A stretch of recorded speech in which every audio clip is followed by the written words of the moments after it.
I'm a business owner in downtown Reading, and my concern is the safety of my employees and my customers. I can't put a big dog at the front door, and I can't lock the front door, but I need to know what solution we can come up with that can, make my people feel safe. The question is I'm a business owner. I can't put a 75-pound Doberman in front of my door. What can you do to help me enable my employees to be safe and to keep thieves and bandits out of your business, or just people intruding? Right? One of the things that we started today, actually, after I met with Ed Rollman and a group of business leaders the other day, is that one of the things that I'm not sure that we have right now is I have to make sure that the priorities of the Reading Police Department match the priorities of the community, the citizens of this community. Now, I'm a cop. I look at things from a cop's perspective. So we focus a lot of our effort and our staffing on being able to answer that 911 call. I think that most of the injuries and fatalities that we see in this community are relative to traffic accidents. And I'm a traffic cop by trade, so I believe very strongly in traffic enforcement. The problem is that we're having our businesses, you guys are having your businesses negatively impacted by these folks hanging around the street and making people feel unsafe. Now, I will tell you that I don't believe that homelessness is a crime. We have some unfortunate people in our community, and we're developing strategies to try to deal with and assist those people in not having to live that life. But we can't sit around while they negatively impact your businesses. So what I did starting today is I pulled every cop off of a police motorcycle and put them on bicycles, and they're going to patrol downtown and Hilltop Drive.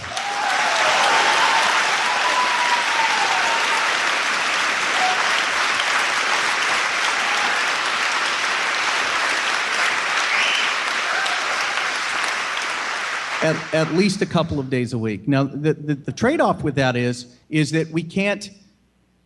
It's not a matter of me grabbing somebody and saying, hey, we're going to go do this. It's, I'm going to do this to not do this.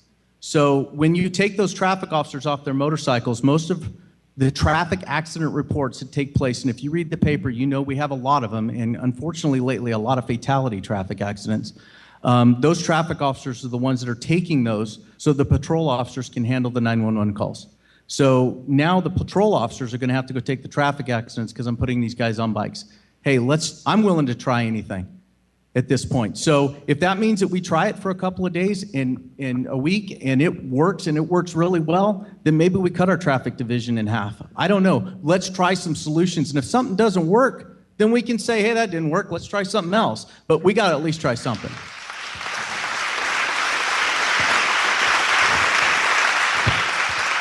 I think that's a wonderful idea, but what about doing it just at the peak times when downtown businesses are experiencing the most problems? So instead of just doing it a couple days a week, it would be a regular thing so that the people of Reading knew they were safe to walk downtown at dusk. Well, what I want to do is see what effect it has, so I don't shift, when you start getting into, I want to be able to provide the best service that I can. So basically, what hours is the biggest problem? When 5 o'clock when the hours end, or is it in the mornings when you get to work? Because I can tell you that drive around downtown, I urge each of you, and I've done this at every town hall meeting I've done. If you want to get a real true picture of what's going on in your community and you don't have a criminal record, come on a ride along with a cop. And number one, you'll see what's really going on. Number two, it'll connect you with your police department, and you can see what these guys are seeing on a daily basis, because this town really changes when the lights go out. So, but I will tell you that if you talk to me, I will try to adjust their hours as best I can to suit the needs of the business community, because that's who we're trying to support. If we don't have a solid business community, then we don't get businesses coming to this community, and then the taxes that run the city and everything else don't come. We need our businesses to be strong, and I'm here to support that. So I will give them to you as much as I can when you need them. And then now we owe the chief a response back too. Is it working? We have some of the officers on bikes. If they're down and they're going up and down the streets, is it helping you? Is there times that it's better for them to be there? Maybe they can surge.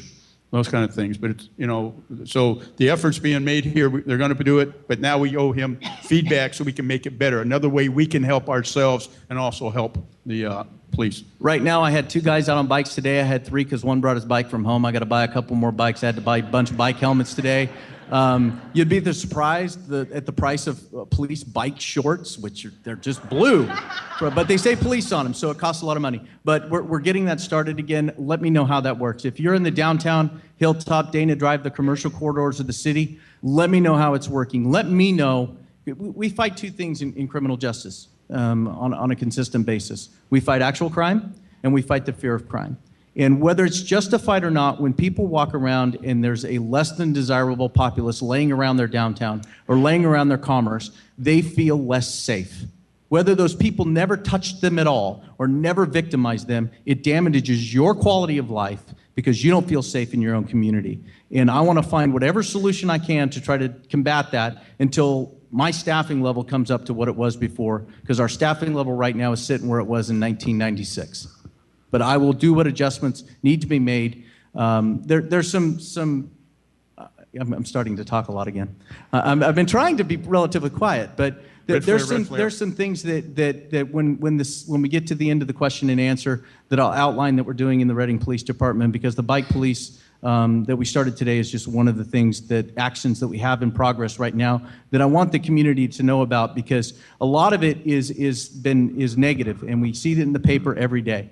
And there's a lot of positive news stories taking place out of our department as well that we send out in press releases and other things that don't necessarily get the news and attention that the negative things do. And I want the public to be informed of those. One of the other questions that has to do with this, and you said it about there's ordinance lie and sit and loitering in different places, like in the parking garage, and you see people in different all over the place. And there was at one time there was an attempt to pass a ordinance that concerned this. But is there anything that's being done now, or that you're planning on doing, Chief, or that you know of is doing, so you can keep people moving so they just can't be there?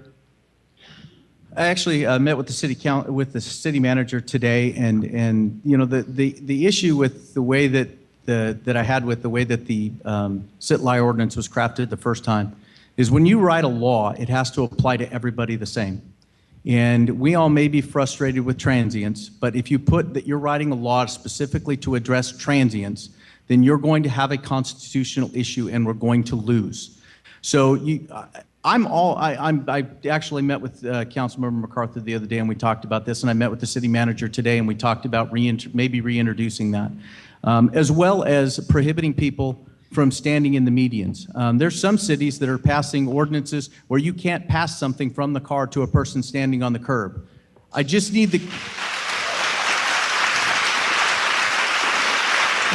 I think that's called no panhandling. The community just needs to understand that if we pass those laws, that it applies to everyone.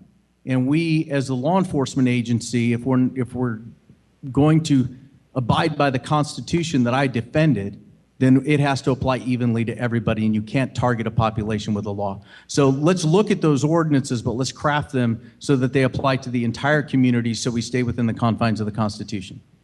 Okay.